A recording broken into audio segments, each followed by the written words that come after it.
niveau de votre situation personnelle, est-ce qu'il y aurait autre chose à me dire? J'ai énormément de soucis avec mes parents. D'accord. Mon papa. Non mais Ah, c'est pas que ça m'intéresse pas, Mais mais c'est- en c'est-à-dire- relation avec l'aménagement de peine que vous demandez. alors, c'est-à-dire comment ça?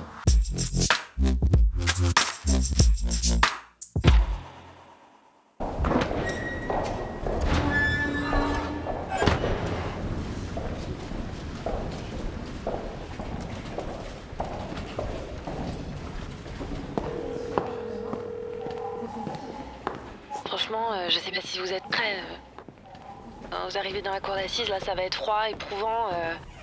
Dès le début, ça va vous faire un choc de revoir tout le monde, toute votre famille, voilà, tout d'un coup. Il va falloir que vous restiez concentrés, d'accord? Vous vous rappelez comment ça commence? On va faire le tirage au sort des jurés, ensuite le président va faire un résumé des faits, un résumé de l'ordonnance de mise en accusation. Ensuite les témoins vont être rappelés, enfin, ça aussi ça va vous faire bizarre, hein, c'est des témoins proches. C'est que le début là.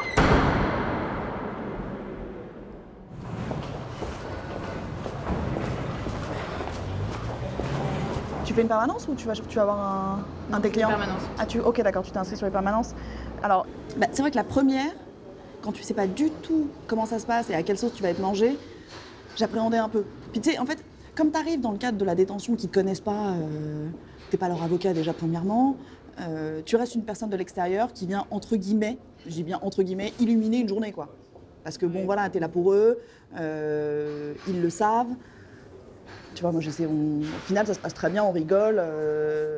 Tu vois, voilà, et je suis à côté d'eux et je leur dis que je vais tout faire pour que ça se passe bien. Voilà. Mais après, tu vas voir que, une fois que tu connais la musique, c'est quand même très répétitif. Tu sais exactement, au bout de la première, tu sais exactement comment tu... En fait, la première commission disciplinaire, la seule difficulté que tu vas avoir, c'est de savoir comment t'adapter, quelles sont les sanctions. Souvent, tu vas voir, il y a eu des fouilles.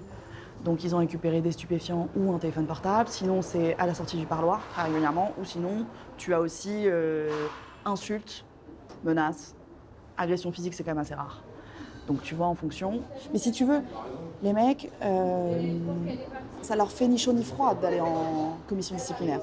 C'est pas du tout la même appréhension que de se présenter devant un tribunal correctionnel, ça n'a rien à voir. Après, bon voilà, c'est jamais très agréable de se retrouver en isolement pendant 3, 4, 5 jours. Mais j'ai pas l'impression, tu vois, qu'ils sont pas effrayés. Oui. Que... C'est pas les mêmes enjeux. C'est pas les mêmes enjeux, ouais. Et ça, ils en ont tout à fait conscience.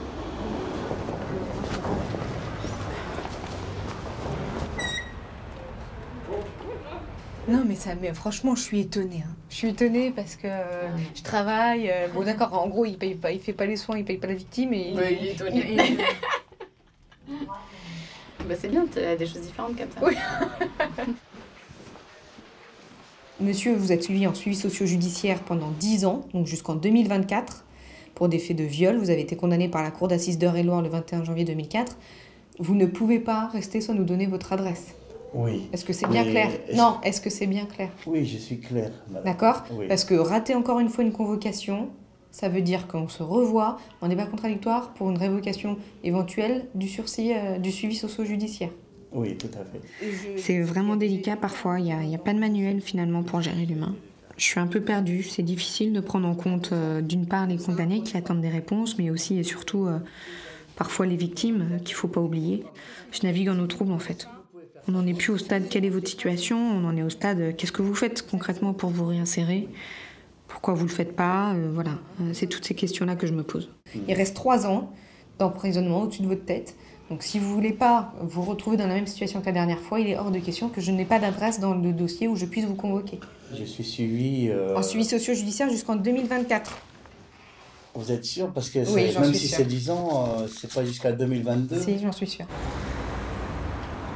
Ouais, ça a duré longtemps. On a fait l'appel des témoins et tout, on a mis en place 40 jours. On a récusé combien du coup? Tous? J'ai récusé, j'ai maximum. usé 4. Un parce qu'il était vraiment trop jeune, il était dans le 92 et je trouve que c'était des faits qui sont quand même lourds, qui sont durs. Et voilà, donc j'ai récusé un qui était trop jeune. J'ai essayé d'équilibrer un homme, une femme, un homme, une femme, un homme, une femme. Après, j'ai pris des catégories socio-professionnelles un peu différentes, quoi, histoire que ça... Pour ce genre de dossier, il faut ouais, un peu de tout. Hein. Il fallait tout, quoi. Bonjour, monsieur. Je vais m'installer. Merci. Bon, je sais pas, là où il y aura de la place, j'ai envie de vous dire. Putain, quel abruti ce mec. Merci. Bah non, c'est pas... Non, c'est pas vous. Je suis désolée, mais c'est pas mon client. Ah, c'est vrai? Ah non. Ah ouais, c'est vrai. Bonjour. Ça a été la nuit? Bien. Cet après-midi, c'est toute la famille qui vient témoigner. Et après, vous serez interrogé normalement vendredi. D'accord. Assez longuement sur les faits, d'accord? Il faut vraiment prendre des notes sur certaines incohérences, par exemple ce qu'ils disent, tout ça, avec des dates, tout ça, vous êtes attentifs. De toute façon, aujourd'hui, un peu plus cool, enfin un peu plus cool. Non, c'est pas, ça sera pas plus cool parce que, en fait, c'est surtout, voilà, ça va être beaucoup des témoignages qui vont être là, et puis faudra les prendre aussi avec un petit peu de recul parce que forcément, c'est, comment on appelle ça? C'est la famille, donc je pense qu'elles vont vous en mettre plein la gueule. Hein. Je préfère vous prévenir. Vous réagissez pas, vous rigolez pas. Je peux pas parler. Non, je peux pas. Ouais. Ben non, parce que vous prenez les notes, mais vous aurez la parole vendredi, c'est ça. Okay. D'accord, mais vous réagissez pas sur le moment, vous ne dites rien, vous rigolez pas comme ça, rien.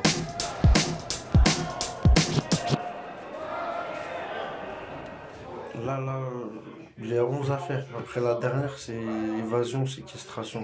Ok. Donc vous êtes excusé ou pas? Bah, j'avais fait une lettre, je ne trouve pas, genre. J'avais mis dans mes affaires. Autrement, je peux la refaire, là. Ça risque d'être cramé, hein, mais bon. Bon, vous allez quand même dire que vous ne reconnaissez pas... Je vais t'enculer. Hein?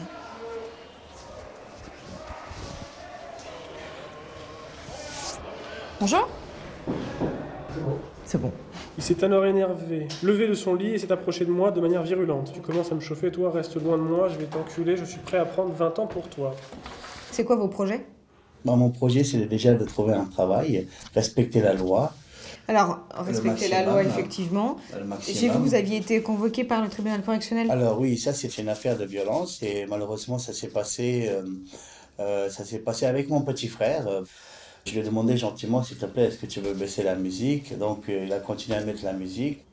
Ça m'a mis un peu insupportable. J'ai pas pu supporter le bruit. Bon, du coup, vous avez pris un couteau. Voilà, il est plus fort que moi, donc plus il approchait, je faisais des gestes pour pas qu'il s'approche vers moi parce qu'il est plus fort que moi, il est plus costaud.